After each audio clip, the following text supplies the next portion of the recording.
ઉત્તર અને દક્ષિણ સહિત મધ્ય ગુજરાતના કેટલાક જિલ્લામાં 24 કલાક ભારે વરસાદની આગાહી। અમદાવાદ અને ગાંધીનગર સહિત 13 જિલ્લામાં yellow alert.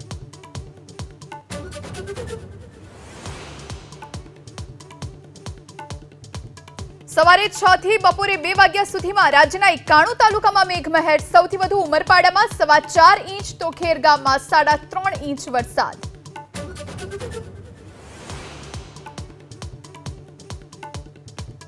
Rajkot Bhavnagar highway પર ત્રંબા ગામમાં વિદ્યાર્થીઓ અને વાલીઓનો રસ્તા રોકો આંદોલન। સ્કૂલમાં પ્રાથમિક સુવિધાઓના અભાવ અને ઓરડાની ઘટને લઈ રોષ।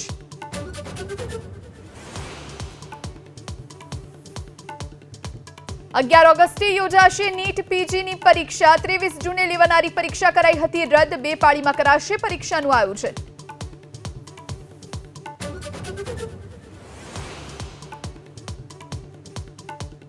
બ્રિટનની ચૂંટણીમાં કન્ઝર્વેટિવ પાર્ટીના ઋષિ સુનકની હાર। લેબર પાર્ટીના કીર સ્ટાર્મરનું પ્રધાનમંત્રી બનવાનું નક્કી। પીએમ મોદીએ ટ્વીટ કરી સ્ટાર્મરને પાઠવી શુભેચ્છા।